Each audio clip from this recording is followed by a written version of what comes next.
Selamat pagi Bu, perkenalkan nama saya Michael Anderson, NIM 10230045, asal kampus UPSI Kramat 98. Di sini saya akan mengerjakan tugas video presentasi mata kuliah karakter bullying. Saya di sini mengambil materi pertemuan ke-6, yaitu pendidikan anti korupsi. Definisi atau pengertian korupsi. Korupsi menurut bahasa Latin yaitu corrumpere, yang berarti busuk, rusak, menggoyahkan, memutarbalik, atau menyogok. Sementara menurut KBBI atau Kamus Besar Bahasa Indonesia, makna korupsi juga berarti penyelewengan atau penggelapan uang negara atau perusahaan dan sebagainya untuk kepentingannya pribadi maupun golongan. Menurut Transparansi International The Global Coalition Against Corruption, korupsi adalah perilaku pejabat, publik, politikus, atau pegawai negeri yang secara tidak wajar dan legal memperkaya diri atau mereka yang dekat dengan kekuasaan publik yang dipercaya kepada mereka. Sementara arti korup yaitu busuk, suka menerima uang suap atau mensogok, memakai kekuasaan untuk kepentingan sendiri, dan sebagainya. Arti korupsi yaitu perbuatan busuk seperti penggelapan uang, menerima uang, sogok, dan sebagainya. Sementara arti koruptor yaitu orang yang melakukan tindakan korupsi, oknum atau tersangka. Lanjut, sejarah pemberantasan tindak pidana korupsi. Yang pertama ada delik korupsi dalam KUHP. Yang kedua, Peraturan Pemberantasan Korupsi Penguasaan Perang Pusat Nomor PRT.13/1950. Yang ketiga, Undang-Undang Nomor 24 PRP tahun 1960 tentang tindak pidana korupsi. Yang keempat, Undang-Undang Nomor 3 tahun 1971 tentang pemberantasan tindak pidana korupsi. Lanjut, yang kelima, TAP MPR nomor 11/MPR/1998 tentang penyelenggaraan negara yang bersih dan bebas korupsi, kolusi, dan nepotisme. Yang keenam, Undang-Undang Nomor 28 Tahun 1999 tentang penyelenggara negara yang bersih dan bebas korupsi, kolusi, dan nepotisme. Yang ketujuh, Undang-Undang Nomor 31 Tahun 1999 tentang pemberantasan tindak pidana korupsi. Yang kedelapan, Undang-Undang Nomor 20 Tahun 2001 tentang perubahan atas nama Undang-Undang Nomor 31 Tahun 1999 tentang pemberantasan tindak pidana korupsi. Yang kesembilan, Undang-Undang Nomor 30 Tahun 2002 tentang Komisi Pemberantasan Tindak Pidana Korupsi. Yang ke-10, Undang-Undang Nomor 7 Tahun 2006 tentang pengesahan United Nations Convention Against Corruption atau UNCAC singkatannya tahun 2003. Yang ke-11, Peraturan Pemerintah Nomor 71 Tahun 2000 tentang peran serta masyarakat dan pemberian penghargaan dalam pencegahan dan pemberantasan tindak pidana korupsi. Dan yang terakhir ke-12, Instruksi Presiden Nomor 5 Tahun 2004 tentang percepatan pemberantasan korupsi. Lanjut, di sini ada 7 tindak pidana korupsi. 1. Merugikan keuangan negara. Tindakan melawan hukum untuk memperkaya diri sendiri atau menyalahgunakan kewenangan untuk menguntungkan dirinya sendiri dan dapat merugikan keuangan negara. Yang kedua, suap menyuap. Upaya suap menyuap dari atau kepada pejabat penyelenggara negara karena jabatannya terkait kewenangannya yang sedang diembannya. Yang ketiga, penggelapan dalam jabatan. Pejabat penyelenggara negara melakukan penggelapan uang, memalsukan dokumen, pemeriksaan administrasi, membantu membiarkan atau diri sendiri merusak buktinya.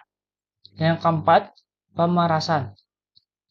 Tindakan atau perbuatan yang dilakukan oleh pegawai negeri atau penyelenggara negara dan dengan maksud tujuan menguntungkan dirinya sendiri atau orang lain secara melawan hukum dengan menyalahgunakan kekuasaannya atau jabatannya.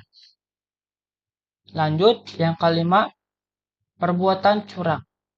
Tindakan curang oleh pemborong ahli bangunan, pengawas proyek, rekanan TNI Polri yang merugikan negara, serta pejabat penyelenggara negara yang menyerobot tanah. Yang keenam, benturan kepentingan dalam pengadaan. Pejabat penyelenggara negara dengan sengaja baik langsung atau tidak langsung turut serta dalam pengadaan barang yang diurusnya dalam instansi atau perusahaan. Dan yang terakhir, ketujuh, gratifikasi. Pemberian dalam arti luas meliputi pemberian uang, rabat atau diskon, komisi, pinjaman tanpa bunga, tiket perjalanan, fasilitas, penginapan, perjalanan, wisata, pengobatan cuma-cuma, dan fasilitas lainnya. Jadi dia kayak dikasih sesuatu barang atau benda seperti itu ya. Lanjut, faktor pemicu korupsi. Di sini ada 4 faktor pemicu korupsi. Yang pertama, faktor politik. Kedua, faktor hukum. Ketiga, faktor ekonomi. Dan yang keempat, faktor organisasi. Oke, lanjut. Next. Faktor-faktor dan teori penyebab korupsi. Di sini ada 3 bagian. Yang pertama, faktor internal, faktor eksternal, dan teori penyebab korupsi menurut para ahli. Next, faktor internal penyebab korupsi. Yang pertama ada aspek individu. Dengan adanya moral yang kuat, sifat tamak atau rakus, gaya hidup konsumtif. Yang kedua, aspek sosial. Lingkungan keluarga yang kurang memahami konsep integritas, normalisasi, perilaku korupsi dari hal kecil hingga hal yang besar, kurangnya internalisasi 9 nilai anti korupsi dari keluarga.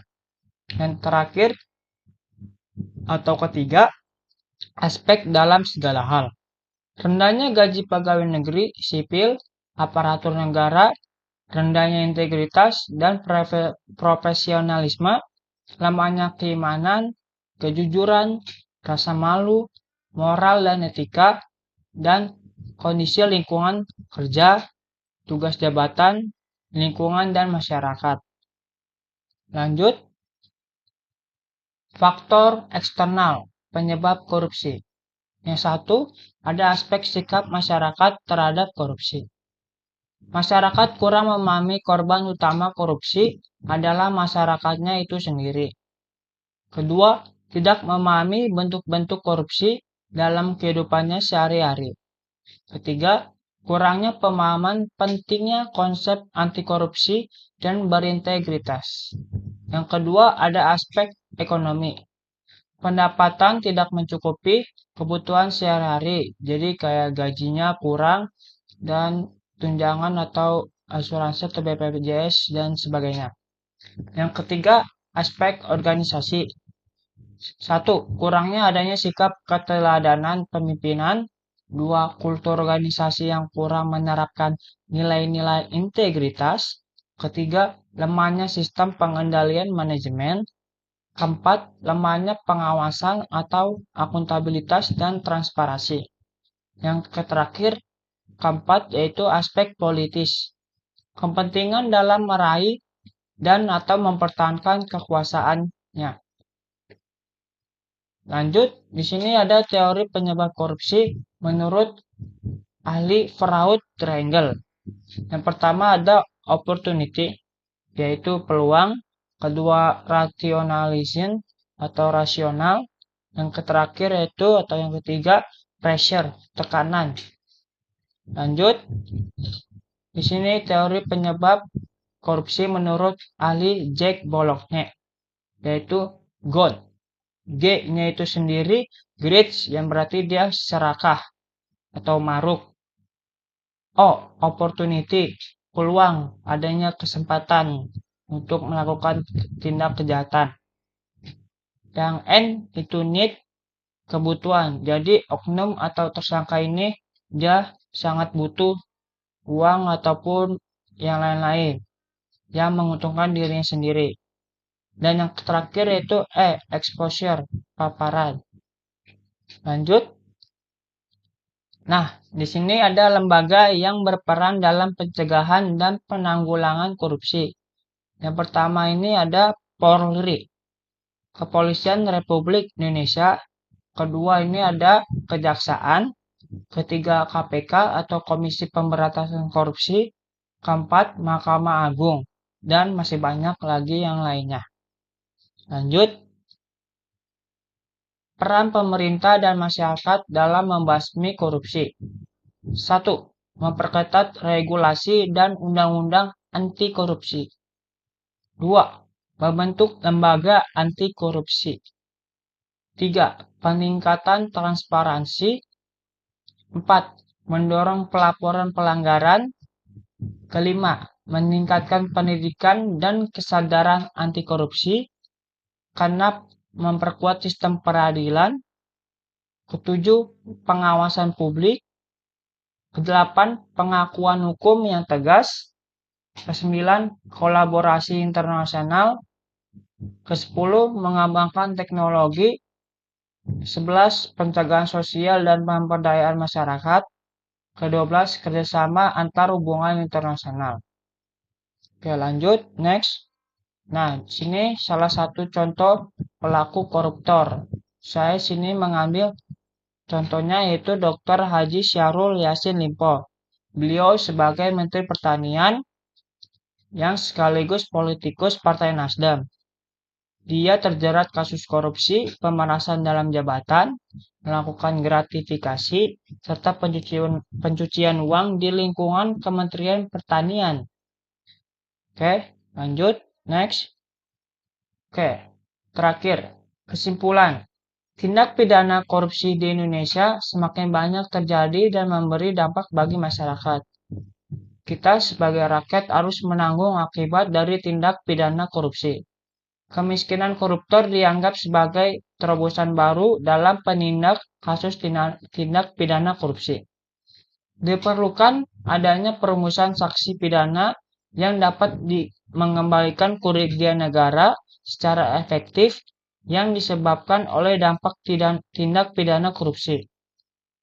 Metode pemiskinan yang ada saat ini perlu ditambahkan item yang menyatakan bahwa pembedaan biaya sosial dari tindak pidana korupsi tersebut kepada perilaku tindak pidana korupsi. Next. Oke, sekian dari saya presentasi video tugas ini. Bila ada kesalahan baik pengucapan ataupun kata-kata, mohon dimaafkan. Terima kasih.